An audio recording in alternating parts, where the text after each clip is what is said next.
Good morning. Welcome to on our class GPS.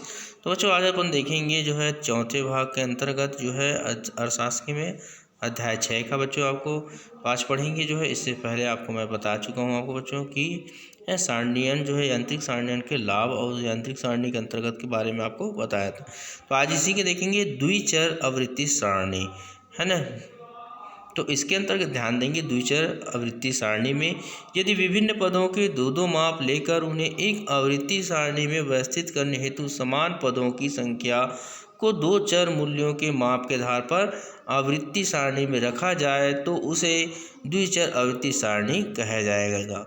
जैसे कि हम देखेंगे 50 छात्रों के राजनीतिक शास्त्र और अर्थशास्त्र दोनों विषयों के प्राप्तांक देखकर उन्हें एक ही आकृति विवरण में प्रस्तुत किया जाए तो उसे द्विआवृत्ति सारणी कहेंगे। तो सबसे पहले देखेंगे अलग अलग बताना है एक्स वाई के माध्यम से बच्चों। बनाने की रीति कैसा होता है इसके बारे में ध्यान देंगे यहाँ पर। तो द्विचर जो है आवृत्ति सारणी बनाने की रीति निम्नानुसार है। पहला, दोनों चरों में से प्रत्येक का वर्गांतरण, है ना, अनुसार वर्गीकरण किया जाएगा। जैसे लंबाई को 160, 165, फिर 165, 170 सेंटीमीटर तथा भार को 30 से 35 से 40 किलोमीटर के अंतर्गत में वर्गीकृत किया जाता है वर्गांतर के रूप में। दूसरा है प्रथम चर के वर्गांतर प्रथम सूत्र में तथा दूसरे चर के वर्गांतर ऊपर की ओर लिखे जाते हैं। वर्गांतरों की संख्या पर स्तंभ की संख्या निर्भर करेगी। जैसे पहला देखेंगे यहाँ पर जो है जिसमें तीसरा नंबर, प्रत्येक पद के प्रथम चर के माप वाली पंक्ति के सामने दूसरे चर के माप वाले सूत्रों के नीचे वाले कोष्ठ में एक मिलान रेखा खींची जाएगी। तो इस तरह से समस्त पदों की जो है चर मूल्यों को संबोधित कोष्ठों में मिलान चित्रों द्वारा लिखा जाता है। तो आइए देखते हैं इसमें बच्चों चौथा नंबर इसी का कोष्ठकों के है ना मिलान चिन्हों को गिनकर आवृत्ति लिखी दी जाती है। यहाँ पर पहले चर के वर्गांतर की संख्या के आधार पर सारणी में उतनी पंक्ति रो या कॉलम बनाई जाती है। हम बताएंगे आपको बच्चों इसमें। छठवां अंतिम पंक्ति या अंतिम सूत्र जो है कुल आवृत्ति n के लिए दर्शाया जाता है वहाँ पर, है ना। और सातवां है सूत्र अनुसार तथा पंक्ति के अनुसार कोष्ठकों के योग को अंतिम सूत्र तथा पंक्ति में लिख दिया जाता है। इसका कुल योग ही आवृत्ति होगा।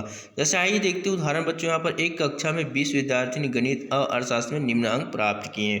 तो यहाँ पर अनुक्रमांक 1 2 3 गणित में प्राप्तांक, अर्थशास्त्र में प्राप्तांक, ठीक है बच्चों। यहाँ पर देखेंगे फर्स्ट में कितना कितना जो मिला यहाँ पर बताया गया है ना।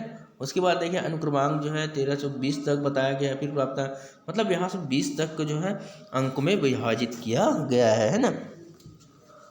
अब इसको हमको क्या करना है, इसी के माध्यम से हमको सारणी को तैयार करना अपना। तो उक्त हम समंकों को एक द्विचर आवृत्ति सारणी के रूप में दिया गया है। तो हम एक सवाल करने के लिए कहाँ से कहाँ तक अपन ले ऐसा इसमें होता है। तो हल देखते हैं यहाँ पर। गणित में न्यूनतम और अधिकतम प्राप्तांक 0 आपको बताया था और एवं 19 है। अर्थात जो है अर्थशास्त्र में भी यह क्रमशः 0 और 19 है। अतः दोनों ही निम्नानुसार जो है उपयुक्त वर्गांतर करेंगे। जैसे 1 से लेकर 4 तक, 4 से फिर क्या कर दिए बच्चों 5 से लेंगे 9 तक, और फिर 10 से लेंगे 14 तक, और 15 से लेंगे 19 तक। इससे क्या होता है इंक्लूसिव एंड एक्सक्लूसिव रूप में लिखा जा सकता है गणित में ऊपर से नीचे वाला। तो गणित में प्राप्तांकों के वर्ग पहले स्तंभ में तथा अर्थशास्त्र के प्राप्तांक वर्ग के ऊपर के लिए लिखा जाता है जो भी बताया गया है। तो आइए देखते हैं सारणी में जैसे आपको बताया जो है मिलान करें। देखो 1 से 4 में, तो 1 से 4 में जो है कितने संख्या यहाँ पर शामिल होते हैं हम यहाँ पर देख सकते हैं। यहाँ पर बताया गया है बच्चों। आप जैसे 1 से 4 में के बीच में कौन कौन आएगा देखो मैं गिन के बता रहा हूँ। देखो पहले प्राप्तांक में 4 में दिया 1, है ना। उसके बाद दिया 9 में 0 दिया, इसको जो गिनते नहीं है अपन को छोड़ दीजिए।